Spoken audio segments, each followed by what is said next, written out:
नमस्कार।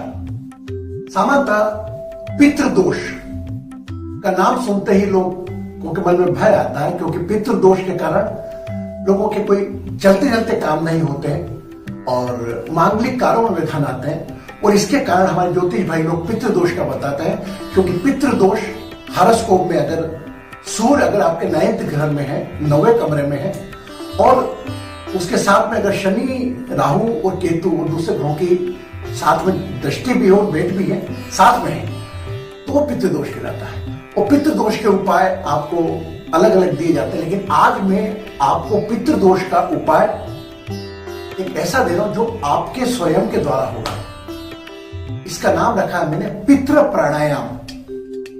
पितृ प्राणायाम में हम जैसे कहते हैं आयुर्वेद प्राणायाम में इस नाड़ी को चंद्र नाड़ी कहा जाता है, और ये हमारी मां को रिप्रेजेंट करती है जो हमारी बाईं नासिका है, और राइट नासिका में हमें सूर्य नाड़ी की पिता को रिप्रेजेंट करती है। तो इसके माध्यम से हम बाईं नासिका मां की, दाईं नासिका सूर्य की, इसके माध्यम से हम श्वास लेकर पितरों को याद कर कृतज्ञता देंगे, साथ ही हमसे कोई गलती हुई, भूल चूक हुई है उसकी माफी मांगेंगे। सर्वप्रथम एक स्थान पर आप आराम से बैठ जाइए, अपनी दोनों उंगलियों को यहां पर रखकर एक सीधे अंगूठे से अपनी नासिका बंद कर ले सीधी, और बाईं नासिका आंखें बंद करें, और बाईं नासिका से अपनी मम्मी का चेहरा, मां आपकी जीवित हो या नहीं हो, उनका चेहरा याद करते हुए लंबी गहरी श्वास भरें सिर्फ बाईं नासिका से।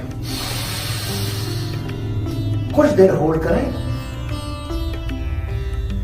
और लेफ्ट नोस्ट्रल्स को बंद करें और राइट से रिलीज करें, अपने पिताजी का स्मरण करके। कुछ देर रुक जाए, पुनः राइट नोस्ट्रल्स दाईं नासिका से अपने दादाजी का चेहरा याद करें और श्वास भरें, होल्ड करें, बाईं नासिका से अपनी दादी का चेहरा याद करते हुए श्वास को छोड़ दें। अगला राउंड अपनी नानी को याद करें और बाईं नासिका से श्वास भरें, होल्ड करें, अपने नाना को याद करते हुए राइट नोस्ट्रल से श्वास को रिलीज करें। पुनः अपने परदादा को याद करते हुए पुनः राइट नोस्ट्रल से श्वास भरें, और बाईं नासिका से अपनी परनानी को याद करते हुए श्वास छोड़ें। तीसरा राउंड अपनी मदर इन लॉ, अगर आप विवाहित हैं, अपनी मदर इन लॉ को याद करें, चेहरा और बाईं नासिका से श्वास भरें, छोड़कर अपने फादर इन लॉ, अपने ससुर साहब का चेहरा याद करते हुए श्वास छोड़ें।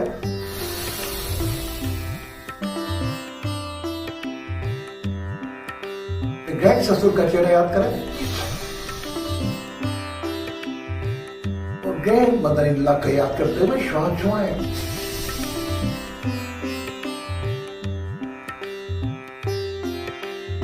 कुछ पल आंखें बंद करके 3 राउंड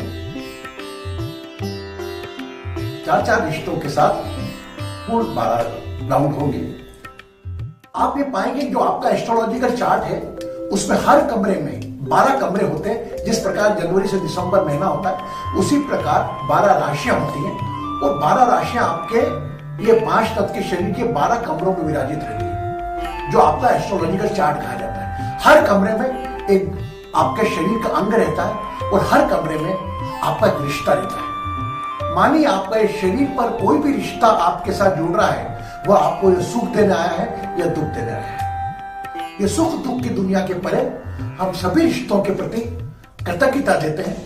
अपने माता पिता के पीछे दादा दादी, नाना नानी, परनाना परनानी, और सास ससुर, पर ससुर, पर सासू, क्योंकि वो सास ससुर ने भी आपको सबसे बड़ा दान दिया था, कन्यादान का। वह दान हमने स्वीकार करा अपनी पत्नी के रूप में। अपने रिश्तों को संभालना हो, अपने रिश्ते को समय दें, सबसे बड़ा दान अपने समय का दान दें, अपने रिश्तों को संभालें। और अगर जो पितृ आपके नहीं है, और अगर ज्योतिष भाई कहते हैं आपको पितृदोष है, तो यह पितृ प्राणायाम के माध्यम से आप पूर्णतः पित्त दोष से मुक्त हो चुके हैं। इज वेरी टेस्टेड, मेरी रिमेडी है। इस प्राणायाम के माध्यम से आपके शरीर का भी शुद्धिकरण होगा और पूरी लिखित में मेरे साथ में दी है। मैं चाहूंगा कि आप पितृदोष हो या ना हो, ये प्राणायाम करके अपने पितरों को कृतज्ञता दें। नमस्कार।